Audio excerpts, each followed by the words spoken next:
welcome to Trashy Trashy. I'm your host, Erica Curry. And I'm your other host, Cassandra Cardenas. Hey, Cass. What's up, girl? Why are you trash this week?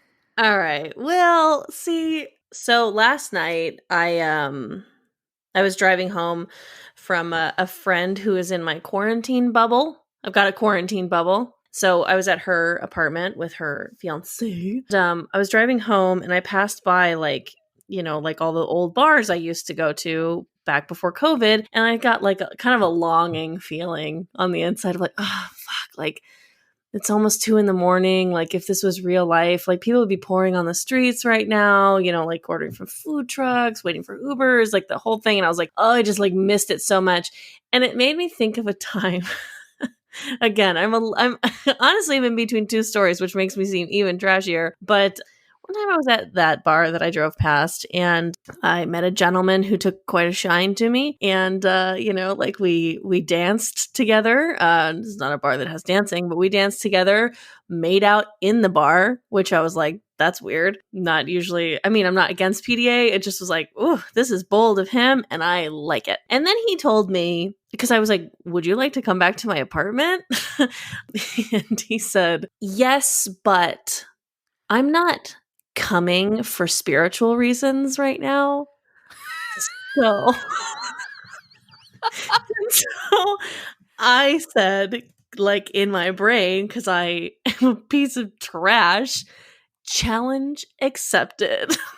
And so took it on myself to be like, I'm gonna make this guy break his spiritual reasons and come. Update on that, he didn't come. So he held true to his word and his weird edging. And then I also told a friend about this story later, and she said, was this guy's name blank? And I said, yes. And she's like, girl, same story. Takes a shine to me, dances in the bar, makes out in the bar. Those are his moves. And I was like, oh my God. So, anyways. Was this guy the Pope? I think so. I don't know. Well, I don't know. I just like don't see like the spiritual reason behind like edging, which is, where you get really close to coming and then you don't. Mm-hmm. It's just like, fucking go for it. Treat yourself, go have the whole thing, make your cake and eat it too. Wow. That is trash. And I'm sure that he broke his spiritual reasons eventually. Probably. I saw him again, like maybe a year later. And because I obviously never forget him. I forget plenty of one night stands, but not him. And he acted like he didn't know me, but maybe he didn't. Erica, why are you trash this week? So last night I went to pick up something from a friend, and I stopped at a 7-Eleven. Oh, girl. To pick up Say no more. That's why I'm trash. Yeah, because in California, our 7-Elevens do not have gas stations. So, yeah. So I stopped by a 7-Eleven and a guy was in his car next to me and he gave me the like up and down while I was sitting in my car. I walk into the 7-Eleven. I buy wine. Okay. Ugh. Exactly. I'm trash for buying my wine at a 7-Eleven. You're paying too much for it. It was cupcake wine. It wasn't that bad. Ugh. Anyway, so I come back out and he again gives me the up and down. I'm in a mask. I'm in like an oversized t-shirt and shorts. Like I'm not putting on shines for anyone. And then he gives me the call me signal with his hand. Oh my God. And I was like, you're not the one, sir. You're not the one. Like, if you're waiting outside of a 7-Eleven for a woman to buy 3 bottles of wine, what are you doing? But also, I was buying wine at a 7-Eleven. So are we like victim blaming here and saying you were kind of asking for it? I was asking to be trash. Wow. I love that. Yeah, you gotta stop drinking that wine, girl. It went down quite nice with roast chicken. Oh, wow. Oh, you're making roast chicken tonight, honey? Hold on. Let me stop at 7-Eleven. Oh, you pulled out all the stops and made the good mashed potatoes? I'll stop at 7-Eleven. Yeah, Trader Joe's right next door. Nah, fuck that. Too long of a line at the Trader Joe's. Yeah, go to 7-Eleven where no one's counting. Nobody's counting. The guy's not going to make eye contact with you as you purchase 3 bottles of wine.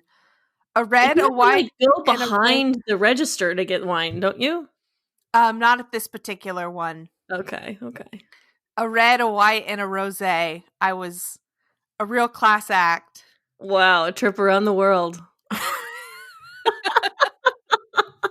Oh, goodness. Should we get into our first story? Let's get into it from theguardian.com. Yes. A woman, a resident lexographer. Do you know what that is? No. Lexographer? Lexicographer? Lexicographer, a person who compiles dictionaries. Okay, wonderful. Susie Dent, a person who compiles dictionaries, testified to the effectiveness of Lalo-Kiza, or the use of swearing to alleviate stress and frustration. God, it sounds like I've never read a dictionary in my life. After discovering that her new book, Word Perfect, was printed with a host of typos. Yeah, Dent said on Thursday that she had just found out that the initial printing of Word Perfect, which is described by its publisher as a brilliant linguistic almanac, has been completed using an early version of the text. So basically, Draft typo 1. city. Yeah, like first draft. First draft was published. As someone that reads emails 4 times, will press send and then undo send to read it one last time, this gives me the highest grade of anxiety. Can you do undo send? On Gmail, there's a feature where you can have 5-second and 30-second recall of hitting press send on an email. Hey, didn't know that. Now you do. Maybe could have stopped a lot of, sad drunk emails to exes that way. Well, now you know, and hopefully you never have to send those again. Nah, we have restraining orders.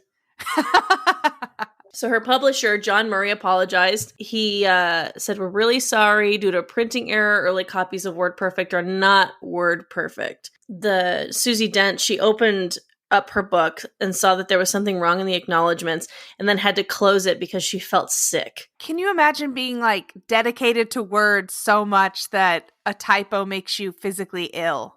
Yes, I can. As someone who clearly showcases her broad vocabulary on this podcast, I completely understand as I Google things constantly while we're working.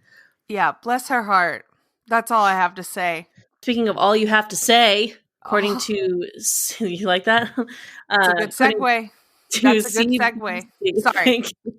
Sorry. Let me say that clean one time. Okay. That's a good segue. Thank you. According to CBC.ca, students are suspended from a Calgary school, St. Michael's School in Calgary, for recording their principal using the N-word. So just to clarify, the principal has faced no disciplinary actions, but the students themselves for recording the use of the N-word have been suspended. Yeah, so snitches get stitches, essentially. Yeah, what a weird message to send to the students. So this woman, it's the principal, Leanne Anderson, asked a group of Black students, how come it's okay for you to say the N-word? But she didn't say the N-word. She said the N-word, which you shouldn't say to people. Ever. And they're facing a lot of criticism, but the school is basically doubling down and defending the principal and just saying she was using the N-word out of for educational purposes. And unfortunately, that their student code of conduct states that making, possessing, and selling, accessing, or sharing any audio, visual, or audiovisual recording of any individual without the individual's consent, unless the recording is of a public space or event open to the public, is considered unauthorized by the school district. And they basically kind of just brushed it off. They're like, sucks that that the recording that they shared had to do with this, but at the end of the day, they shared a recording. It's trash. Yeah, it's not good. I mean, I think maybe some apologies from this principal or something. I don't know. I don't see educational purposes for saying the N-word. Yeah, Principal Anderson is completely wrong in this. I don't understand, reading a book like Tom Sawyer or Huck Finn and their use of the N-word, that's the only educational way I can see that being utilized. There's no way that they still have kids read that shit out loud, though. Absolutely not. But I'm saying, I think that like the context of the time that it was written is the only way to show that it could be educational in some way. Sure. But you shouldn't say it out loud. No. You hear that, Quentin Tarantino? Avid trashy listener? Yeah. Cool yeah. it. And quit asking for pictures of my feet. Ugh, I would do it if you Oh, wanted in a me. heartbeat. In a Yeah. heartbeat. I don't know why though. It's not like I wouldn't even expect like a role or anything from it. I would just be like, okay. Okay. I mean, I'm still mad I wasn't cast as the fat Manson girl because I'm like, that's the role I was born to play. Sorry about it. Lena Dunham got there first. Lena Dunham beat me out as the one fat Manson member. She literally has just ruined my life turn after turn. I can't tell you the amount of times that I've seen like so when you are an actress or an actor, your representatives have what's called a pitch for you. And they kind of just send this off with your headshot when they're trying to get you an audition or an appointment. And I can't tell you the amount of times that I've kind of seen my pitch, like randomly because it'll come up on someone's screen, like in a casting office or something like that. And I see her fucking name. I see Lena Dunham type. And I'm just like, nobody likes her. Why are we doing this? Why are we making this comparison? Like, I get it. I'm chubby and I have tattoos. But like, she's not popular anymore. In fact, she is the opposite of popular. Like, she's kind of like fucked up and people don't like her and she says stupid shit and like I don't want to be associated with that. Yeah, she's a trash queen. Trash queen. And I'm not trying to be a hater. Like I don't personally dislike Lena Dunham that much, but I do think she's a fucking idiot. Yeah, absolutely. I'm sorry that you get lumped in that way. I would try to hopefully one day people say, as they're being pitched, that they are a Cassandra Cardenas type. Yes, and hopefully by that time I haven't stuck my foot in my mouth as many times as Lena Dunham has.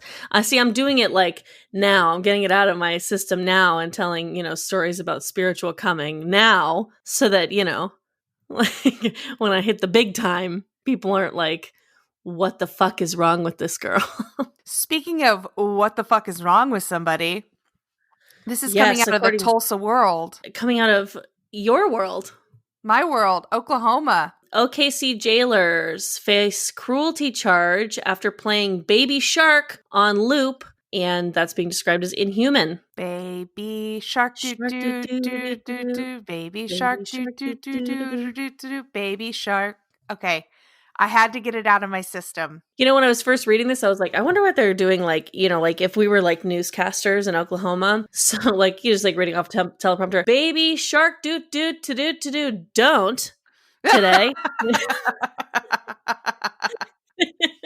I'm really confused by this. So like these fucking like detention officers, both were like 21 and then one of them was 50, I guess. But it's like they had these prisoners handcuffed.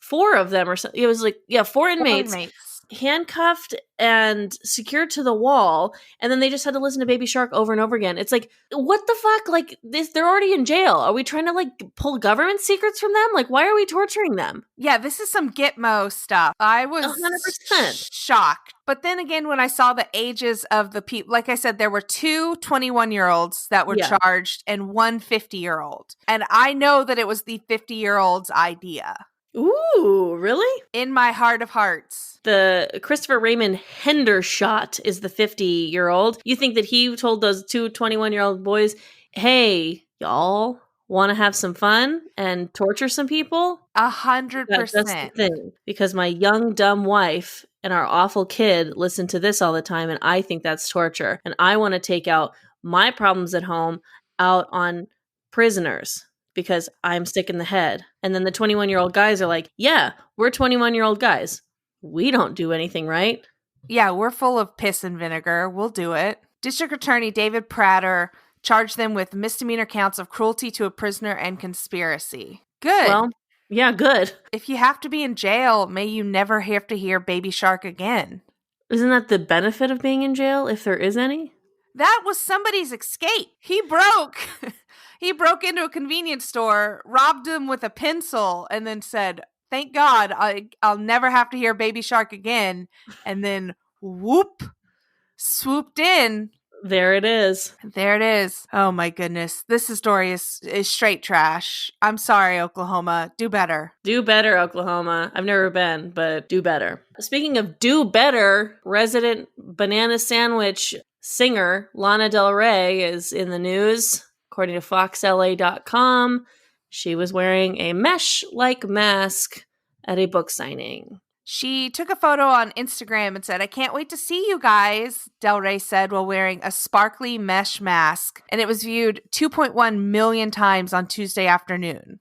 Yeah, I think she went live and was trying to like advertise that she was going to be at this bookstore doing a signing for her like weird poetry book. I shouldn't call it weird, but let's be honest, it's probably kind of fucking weird. It's Lana Del Rey. It's going to be weird. Yeah. And basically her fans were like, we can't defend you. Yeah, come on. Mask. It's not hard to wear a proper mask. There are stylish masks that are appropriate. Oh, I was going to say, look at Lady Gaga and Ariana Grande at the VMAs. Perfect example. I have a mask myself that looks like Orville Peck. You've told us about that, and I love it. It's got the fringe. It's like a whole look. It's a whole look, and it's a complete sentence, but it's a mask that covers my nose and my mouth, which prevents the transmission of the coronavirus from people to people. Now, they have said that it's not visibly clear whether her mask has transparent material under the mesh design, given the availability of see-through masks for fashion-conscious consumers. But also, I don't personally find anything fashionable about a transparent mask. I think they're fucking creepy. Yeah, I don't want to half see your mouth. I want the full illusion. I want it covered completely. You're also robbing yourself from the experience of like what I find to be beneficial about masks, which is like when you're in the grocery store and they're playing like hit after hit after hit after hit, you can fucking mouth and lip sync that shit under your mask and no one's the wiser as long as you keep the eyes dead. You know, and I think that's, or like you can fucking genuinely react to people and they can't see your face. It's like, why take that away? I mean, I've said I don't have kind eyes, is what I've learned during this pandemic, is as I've worn my mask and just had people audibly and visibly just turn away. And I was like, oh man, that's rough. I love them. I mean, like, do I want COVID forever? God fucking no. But I'm trying to find the little silver linings and things, and I find being able, because I have a pretty expressive face, so being able to hide that, I think is, I like it.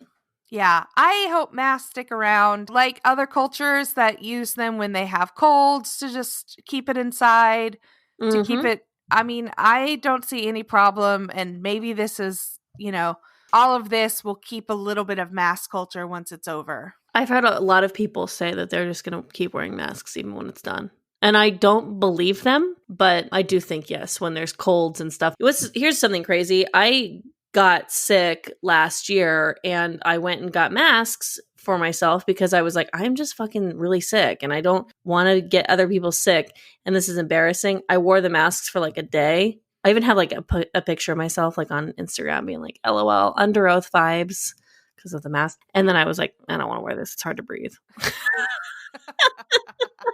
So, but I did find the masks as I was moving out of my apartment and like screamed because I was like, fuck, I had masks this whole fucking time. So, Oh, I've spent money on some masks. Yeah. I've dropped coin, but I'm happy with the results, so I don't mind. All right. Hell yeah. I have like one fabric mask and then I go with the medical ones. Okay. Well, I've got plenty of the fabric mask if you ever want to upgrade my wardrobe. Upgrade your wardrobe or borrow. Okay, great. Oh man, let's get into our next story, which is one of the best headlines I've ever read. I mean, honest to God. So from weight.com, would you like to take this headline? Jacksonboro woman seen chewing on horse's mane charged with public intoxication. Yummy, yummy, yummy, yummy. We have Miss Cynthia Teeple, who was a little high on meth. As one does, get high on meth. Sure. Yeah, what? It's just like a Jacksonboro, Tennessee day and the weather's nice. Like, freaking treat yourself, girl. Get some meth. So she was chewing on a miniature horse's mane, claiming that it was candy. Claiming that it was gross. candy. The horse's hair is made of Laffy Taffy and Airhead candy, she told the deputy. Got a little bit of a Willy Wonka fan here. Did you see this? What this woman looked like? I did not. Are you going to show me? I mean, I don't know how to show you. I mean, I can like definitely like imitate it and be like, she looks like how you think she would look, which is a woman named Cynthia on meth. Mm-hmm. We'll post it on our Instagram so that people can see. I bet Cynthia Teeple and 30-Pack Sherry would get along real well. Ooh, I do too. Maybe we should write some fan fiction for them. Ooh, just a tender glance between them and then hands just gently cross and then cup each other. Okay, I'm sorry. I'm like in my head, I'm in the future. They're like living a cottagecore lifestyle and like, 30 Rack Sherry's on her rocking chair just sipping on her 29th beer of the morning while Cynthia chews on the horses, and then 30 Rack Sherry just very slowly and sensually says, "Hey, Cynthia," and then just kind of opens her legs. And there's like just bush. And Cynthia's like, "Oh, I see some candy. I'd like a little bit more." Now I'm going to stop. Because I think we see where that's going. Teeple was shirtless while eating grass and dirt from a horse enclosure as well. It writes itself. It writes itself. She's shirtless. She's eating grass. She's eating dirt. She's chewing on a horse's mane. 30 Rack Sherry's bush. And then 30 Rack Sherry's bush. The deputy said she admitted she didn't know where she was and then admitted to taking meth the day before. She was then taken assholes then into custody. Oops. I never want to hear that the person that I'm having a laugh over admits that they didn't know where they were. Yeah, I feel bad. I don't want to punch down. Ugh. But we can punch up in this next story. Yes, according to Consequence of Sound, which is Erica's favorite website. SNL cancels Morgan Wallen as the musical guest after he was seen out partying without a mask. And now if you're sitting at home saying, who? Or if you're sitting on this podcast and going, who? Or if you're the one that found the article and said, who? He's a country singer. That's what I've learned. But he attended University of Alabama football game the weekend before in Tuscaloosa. Roll Tide. Roll Tide. Roll Tide. Roll Tide. Right? I think so. I hope so. I hope it's the University of Alabama. Who gives a shit? Who gives a shit? They know we're not sports fans. They know we're not the smartest when it comes to college football. No, not even a little bit. Not even a little bit, but Roll Tide sounds right. It does. Yeah, I feel like that's a Bama, Roll Tide. Yeah. All this checks out in my head. Yeah. The Crimson Tide. I hope people at home aren't screaming "you stupid bitches" at their phones. Well, they might be either way. Yeah, so he was partying and posing in photos without a face mask, and then he kissed a couple ladies. What is he, me? He kissed several women and posted a video on Instagram. So people were TikToking this event. God bless TikTok. What else, Grandma? They were TikToking? They were TikToking and posting on Instagram. They were TikToking and twitting and all the things. All of the things. So he posted an Instagram video on Wednesday because it was revealed that his SNL appearance had been canceled. So I got the call from the show letting me know that I will no longer be able to play, and that's because of COVID protocols, which I understand, he said. Do you want to play a game? Yes. Called Sing the Quote Like a Country Star? Oh, yeah. Okay. I got a call from the show letting me know that I will no longer be able to play. And that's because of COVID protocols, which I understand. Which I understand.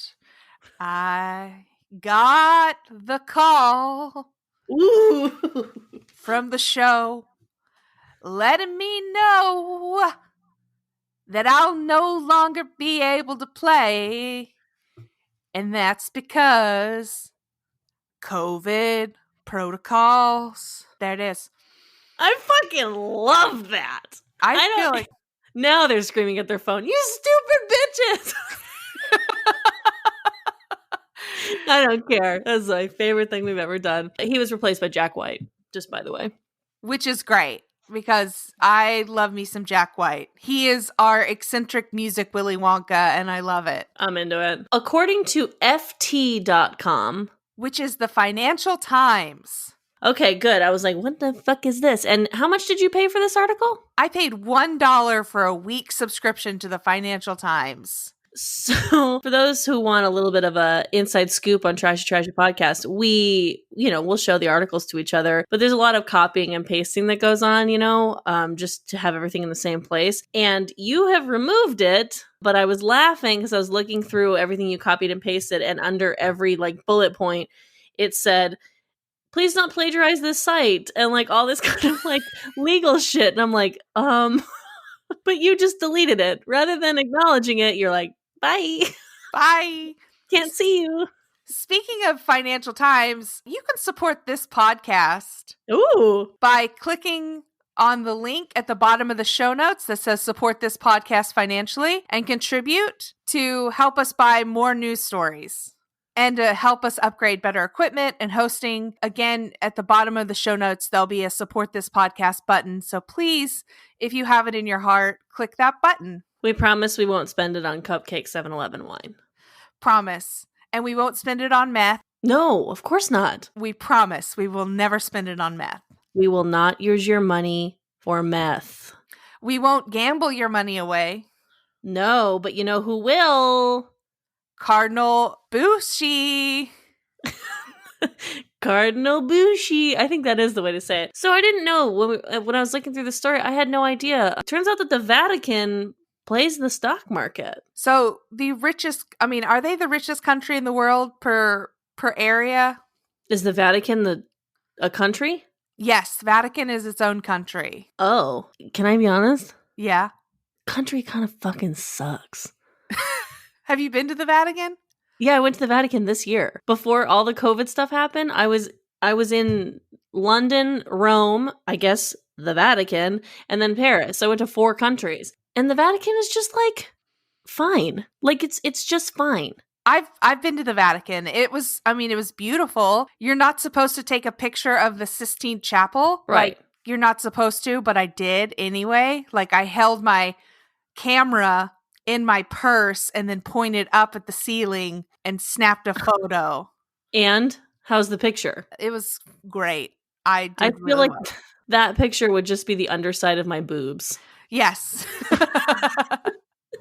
So the Vatican invested some donations for the poor and needy, and they bet on the creditworthiness of Hertz, the U.S. car rental company, that it defaulted on its debts earlier this year. 2018, Pope Francis said that credit default swaps encourage the growth of a finance of chance and of gambling on the failure of others, which is unacceptable from the ethical point of view. The instruments, he said, were a ticking time bomb.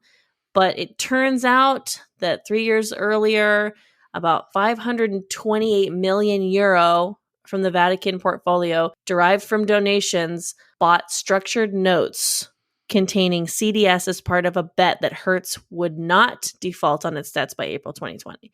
So basically, they were just gambling. They're gambling in the stock market. This is what shitty finance dudes do. Mm-hmm. They were gambling. One of my favorite stories about Cass is, and this is why I'm trash, but we were at a monastery in Barcelona, outside of Barcelona, and Cass respectfully wanted to light a candle in memory of someone. And the candles were by donation only. So we look at our coinage to see how much money we had, and we didn't have enough for a candle between us. We just had big bills. You know what, Cass? The room that we were just in had a painting made out of gold. I think they're going to be okay if we short them €0.50.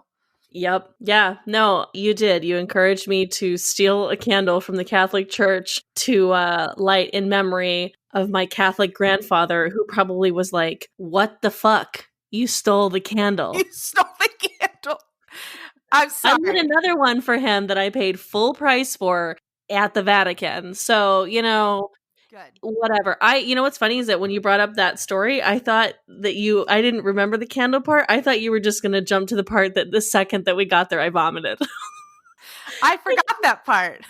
Yeah, just like vomit and diarrhea monster. I'm sorry, Trashy podcast listeners, but I don't handle jet lag or altitude changes well. So, and this portion of our trip contained both. So I was a little sicky girl. And as soon as we got off this weird like mountain train that took us up to this place, just like vomit. It was pretty though. It was a beautiful place. The views, not the vomit. The views. So the investment was made under Cardinal Giovanni Angelo Busci, and he was stripped of his rights as a cardinal by the Pope last month over what the cardinal described as allegations of misappropriation.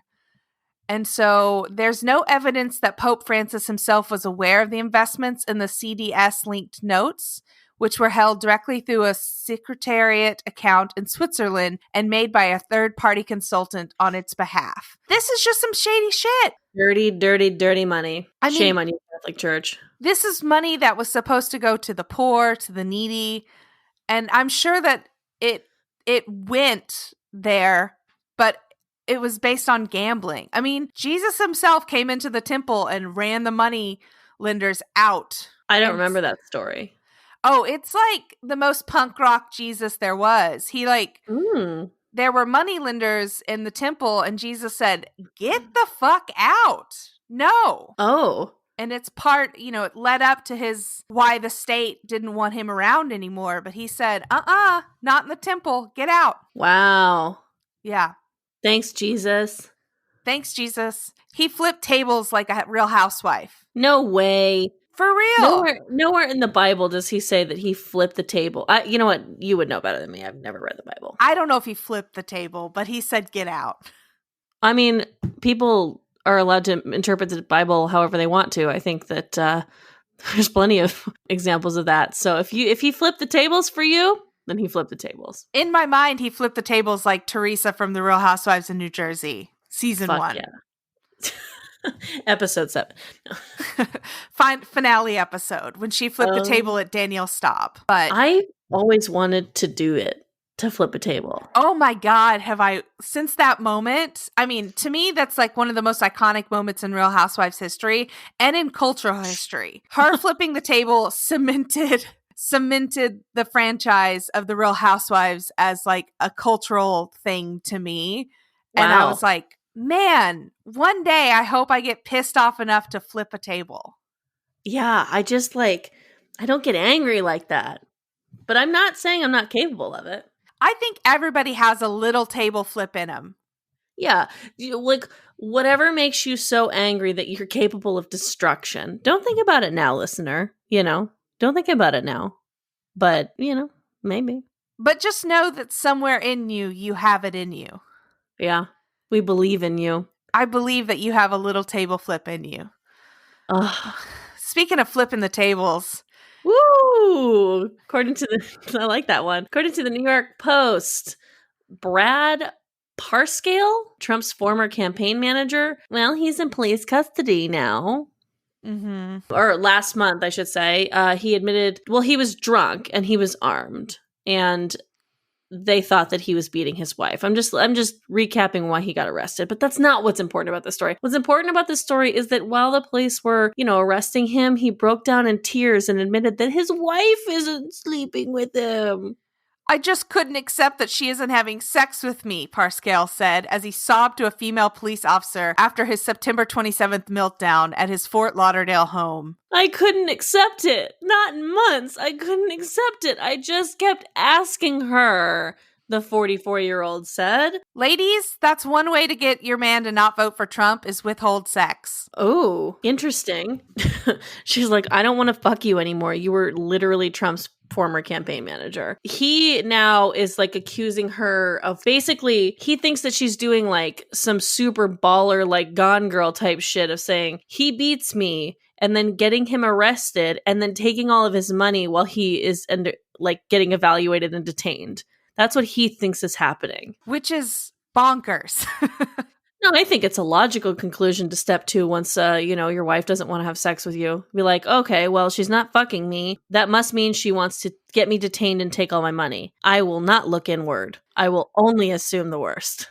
Yeah, don't do the work. Don't turn it on yourself at all. My goodness, this story is straight trash. Yeah, I mean, I like watching all these former Trump people fall apart in their own ways. And especially with all like the way that they were all talking about WAP and stuff like that, it's not any sort of surprise to me that some of these guys are not getting that sweet nookie from their wives. Not at home, not nearby, not anywhere. I like it. Yeah, I like this story. I mean, I hate to see anybody going through like mental anguish, but if you've worked that closely for the Trump campaign, you deserve it a little bit. Speaking of not deserving it, another New York Post article talks about a Pennsylvania waitress who claims that she was stiffed on a tip, and instead on the tip line, a customer wrote the word mask, because she reminded them when they got out of their seats to please put their masks on. It's so unacceptable to me. It just makes me so angry. Waitstaff don't want to be working. No. Waitstaff are putting their lives on the line for you right now. Yeah. Literally on the front lines. Yeah. So the bill was like $23.50. All you had to do was tip $5, but instead you had to be a fucking cunt and get all crying about the fact that someone told you to put your stupid mask on. Like, can you just like be a person? Be a person. I just don't understand it. They brushed it off their shoulder and said, well, it's not a big deal. We're going to sit down anyway, as they walk through the bar area to be seated. So customers could not wear a mask while seated. This story is a summary of what I've heard from people that work in the waitstaff industry.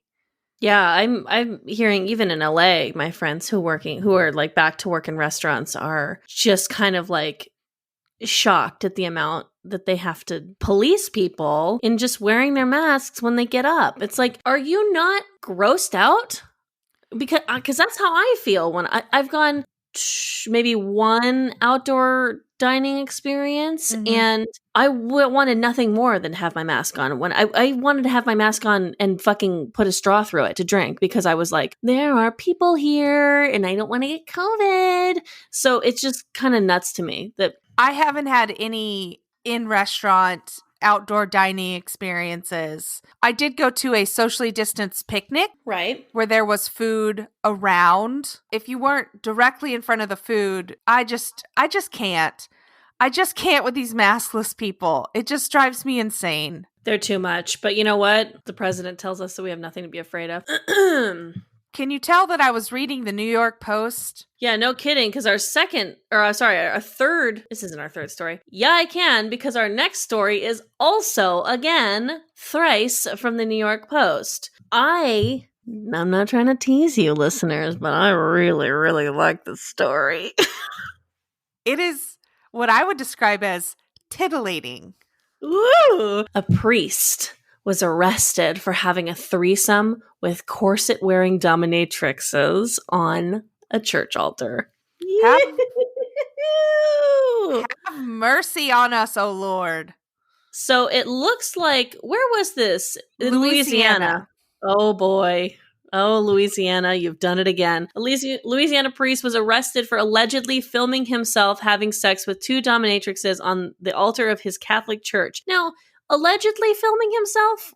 Where's the alleged? Because it sounds like he was. He was, but until it's proven in court, we have to use allegedly. Right. What is there to, is he saying that, maybe someone else set up the camera? No, he was filming himself. He definitely was the one that set it up, according to the unidentified witness. The priest, which was identified by NOLA.com as Reverend Travis Clark, was busted after passerby saw the lights on and later than usual on September 30th and peeked inside St. Peter's and Paul Roman Catholic Church on Pearl River. I've spent some time with some people from Louisiana. A nosy little bunch, especially with their churches. So this all makes sense to me. An identified witness saw the half-naked priest having sex with 2 women who were dressed in corsets and high-heeled boots. The altar was also adorned with stage lighting, several sex toys, and a cell phone mounted on a tripod that was recording the act. I want to see the video. So much do I want to see this video. So badly. This guy's mugshot looks awful. I mean, like, literally, I don't want to see. It's not him that I want to see. It's not even the dominatrix that I want to see. I want to see the whole production. I want to see an altar with like dildos. I want to see. Oh, I want to see it. Am I a little fucking freak? I just want to know. I want to see it. You're a little trash can, and I love it. Oh my God. Yum, yum, yum, yum, yum. I'm a dumpster. The witness took video footage of the unholy trinity. I want to see their footage too. Yeah, I want to see their footage because they're a nosy little bunch. And you know that they were like zoom in, zoom in, zoom in. So the NOLA.com added that one of these dominatrix was named Dixon. She's also an adult film actress, and she posted on social media the day prior that she was traveling to New Orleans, to the New Orleans area to meet up with another dominatrix to defile a house of God. The Archbishop of New Orleans visited the church to perform a ritual that would restore the sanctity of the altar. I love it. He was suspended after the archdiocese, from being on the archdiocese after his arrest. He was ordained in 2013. Yes, he got the 7-year itch. As somebody that's ordained, I've never taken to the altar or felt the need to defile the altar. As someone who is also ordained, I don't know. Thinking about it? Maybe. Thinking about it? I'm ordained in the, Church of like Earth or whatever the fuck it is that you can marry people. I'm ordained from the Universal Life Church. That's what, the Universal Life Church. Yeah, I'm trying to defile the altar of the Universal Life Church. I got nothing better to do. Our altar is just a .com. www. This is awesome. And I love that they imagine if this is the church you go to. The church ladies are sensationalized. They haven't been this radical since somebody wore a hymn 3 inches above the knee. I just fucking spaghetti. Love this story. We'll pray for you, Travis Clark. But show me that video. But let's find the video. Ooh, yeah, I gotta see it. So our next story, this is of interest to you, I believe. According to the New York Times, a website that I pay for, not to brag, the owner of the animal park featured in the Netflix documentary Tiger King has been charged with wildlife trafficking. And the animal park in question is the one that Doc Antle owns. The Myrtle Beach Safari in South Carolina. He was charged with 2 felony counts related to wildlife trafficking and 13 additional misdemeanors, according to the Office of the Attorney General of Virginia.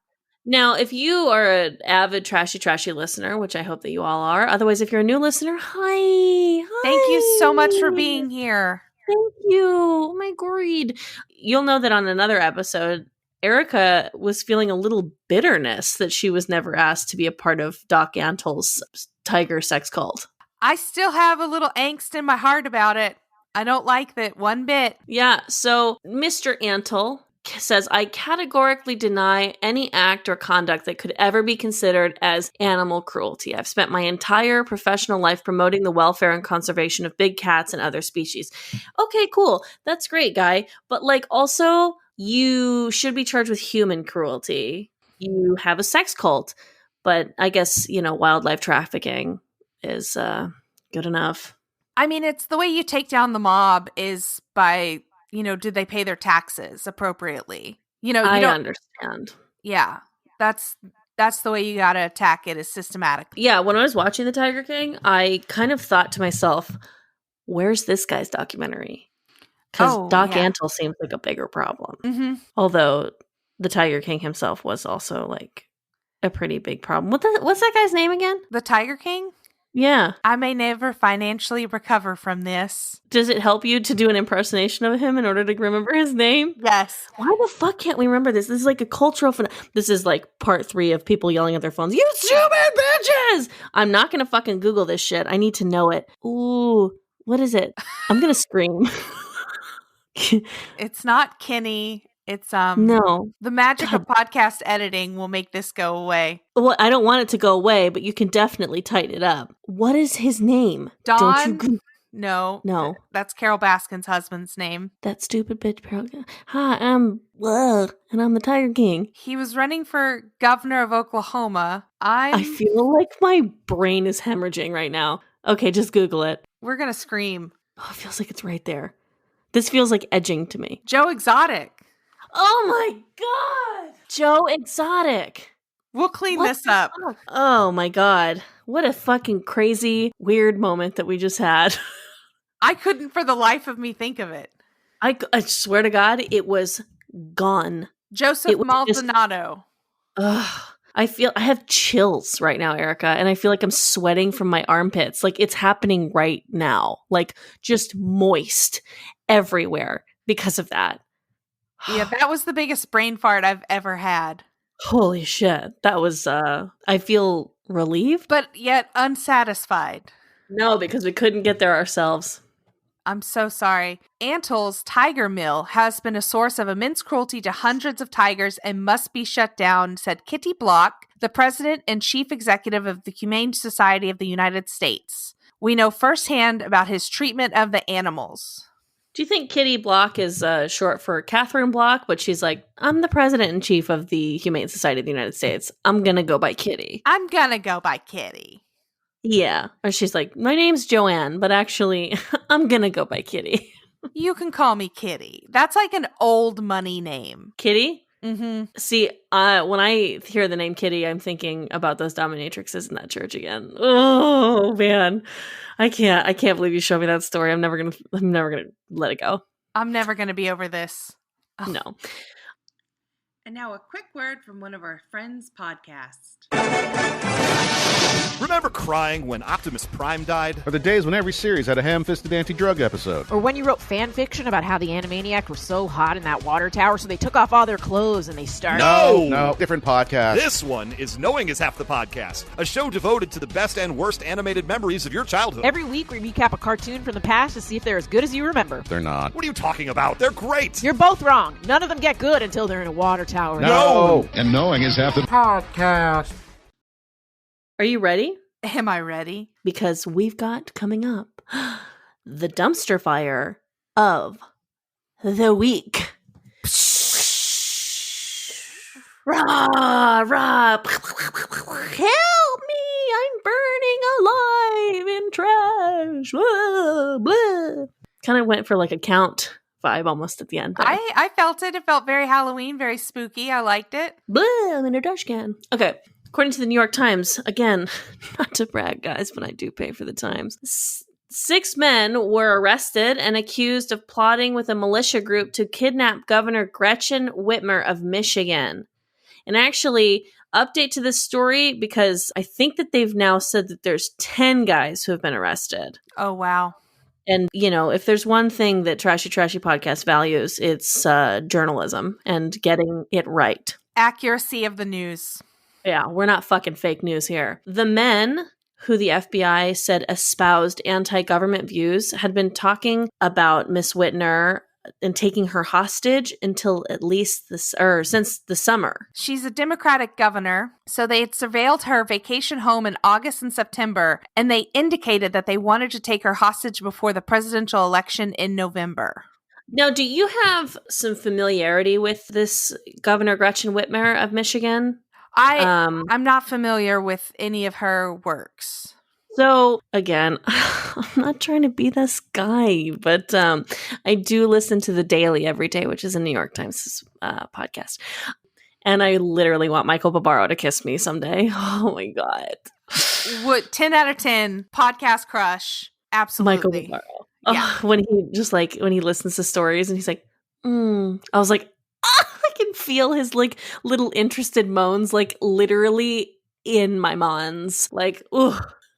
So anyways, because I listen to the Daily, I happen to know that Gretchen Whitmer has, ever since the pandemic, she kind of went like pretty hard for public safety, as a lot of female leaders do, which is why their countries are in better shape than male-run countries. And people got all fucking pissed off at her. People were like really mad because she's just like, no, you guys cannot go to your vacation homes. You need to just stay inside. And everyone's like, I want to use my boat. Fuck you, bitch. And then she was the one who like, there was like the armed militia protests at City Hall, which, by the way, the police didn't do jack shit for, but then all of a sudden Black Lives Matter and the police. It doesn't matter. This isn't, save it for my other podcast called Shitty Fucking Hypocrisy with Cassandra Cardenas. Yeah, these gentlemen wanted to create a society in which they could be, quote, self-sufficient. And one said that he wanted 200 men to storm the State House in Lansing, Michigan.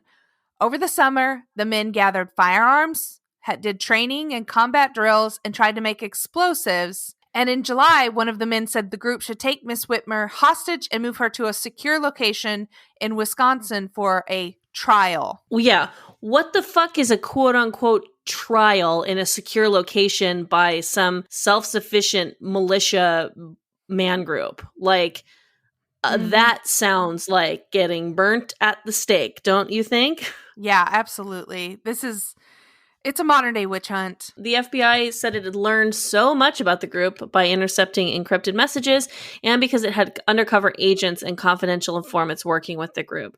So Miss Whitmer has been the subject of attack from right-wing protesters for measures she imposed to control the spread of the coronavirus, like I fucking said. Again, this article has since been updated, but the 6 men that we were talking about, 5 of them lived in Michigan and another one lived in Delaware. So, I mean, they may go to jail for the rest of their lives.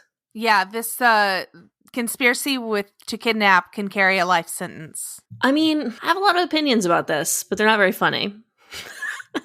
Yeah, I'm wringing my head like this is giant. And the thing that's the most interesting to me is, I'm so glad that Miss Whitmer is safe. But yes. The fact that the FBI had informants within the group, which is the case a lot of times, and they let it go, like they were building a case as they went, and they let it go to the point of like planning. Well, I mean, what else are they supposed to do? I guess you can't arrest thoughts, but it blows my mind when the FBI... Not in America. Not in America. Actually, that's actually a really good thing that we can't get arrested for our thoughts in America, but... Oh, yeah, for sure, because we've got some bad ones. Yeah, we do. We have to be careful not to infringe on anyone's First Amendment freedom of speech, as you and I literally exercise the fuck out of ours. Flexing it, left arm, right arms, freedom of speech, freedom of speech. The government can't tell me not to have dirty thoughts. Oh, God, I'm thinking about the priest fucking those 2 dominatrixes again. I'm glad that she's safe. This is some scary shit. This is when, people in maybe a little bit of jest mention a civil war, like a modern day civil war. And I'm kind of like, yeah, this doesn't make me feel like that's that much of a joke to people. We're glad that Miss Whitmer is safe. And if you're thinking about joining an armed militia, us at Trashy Podcast encourage you to not join a volleyball league. Don't become a terrorist. Yeah. Join a volleyball league. Don't become a terrorist. I think that's like maybe like another Trashy Podcast t-shirt. Don't become a terrorist. It's pretty easy. I have yet to become a terrorist in my 33 years of life. Yeah. I'm only 30, so I have a couple more years that maybe, I can do it, but I don't think I'm going to. I think I'm gonna skip it. I think you should just skip it. As somebody that's lived a little bit longer, let me tell you a little bit about life. You are the wisest person I know. What are you hoarding, Erica? I'm hoarding, and this is so unconventional for me. Oh boy. But the NBA Finals. Yeah. I have been loving the bubble. I love everything about it. I love that there's no home team. I love that every game. You know that the people within it are safe. The Heat is the underdog because everybody wants the Lakers to win because of Kobe. But I think the Heat have been super competitive in this series. And I think the win that they had Friday night was incredible. And it made it an actual series rather than just a sweep by the Lakers, which I still think ultimately they're going to win. But it has been enjoyable as hell. And I also love hearing stories from the bubble, the NBA bubble. Russell Westbrook left a $20,000 tip to the house cleaning staff. Wow. Like stories like that, and just what the players have gone through and what the coaches and all the sacrifices that they've made to continue this, sport. I think it's incredible. And I am loving the NBA and the NBA finals. Great. It's funny because earlier in the podcast, you said that we weren't like major sports people, but you then corrected it to say we weren't major college sports people, because I feel like it's been established now that like you're kind of like a basketball head. I'm a basketball girl. What can I say? And, I'm a big baseball fan. I did watch the Lakers game on Friday. However, my main course is, of course, that the Dodgers are also in the finals. But I can talk about that more on another time. On your other podcast, Cassandra loves the Dodgers. Yes. Yes. 3 strikes, she's out. The Dodgers with Cassandra Cardenas. Yes. And what are you hoarding, Cass? So this might be kind of a tough one for people to obtain, but I don't care because I feel passionately about it. There's a beer. It's a cucumber kolsch. It's from High Water Brewing. And this beer could literally bend me over a counter, pull out my hair extensions, and fuck the shit out of me. It is that good. Oh, wow. Yes. I'm talking like step on my hand, spit in my mouth, good beer. That's awesome. I don't like cucumber. Would I feel overwhelmed by the flavor? I don't think so. I think it tastes like a beer and spa water had a wild night, just like swapping stories, drinking a little too much, going back to Spa Water's really nice apartment, and just getting railed. It's that good.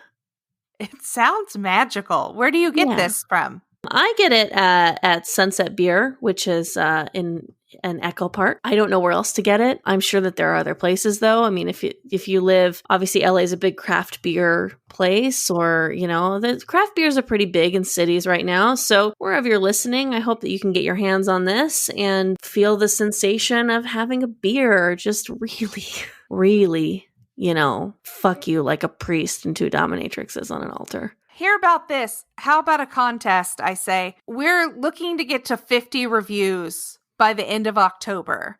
Oh. And so that would require 10 more people to write us a 5-star review. Or 4-star if it's not your thing. No. 5 stars or get the fuck out. Honestly, it's 5 stars or 1 star. Okay, you either like us or you fucking don't. I'm not here for 4 and 3 stars. I really am not.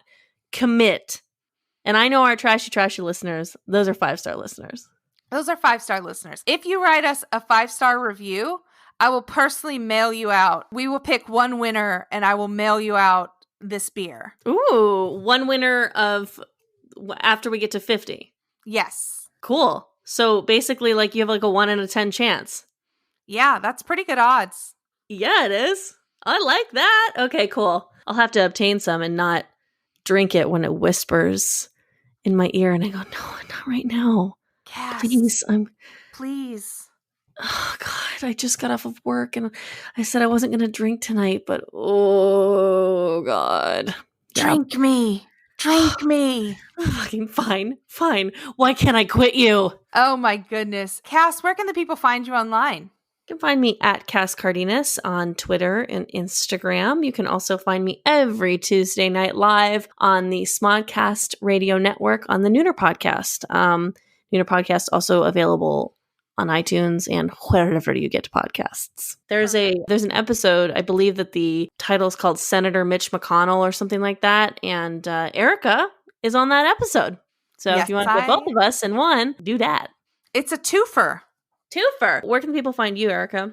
I am at Iconic Erica Curry on Instagram and at Gilligow on Twitter. And you can find this podcast at Trashy Trashy Pod on Instagram and Twitter. And If you're not following our Instagram, you should, because that shit's funny. It's lit. I will say personally, I find it lit. Oh my goodness. Cass? What's going on, girl? Stay garbage. Oh, you stay garbage, Erica Curry.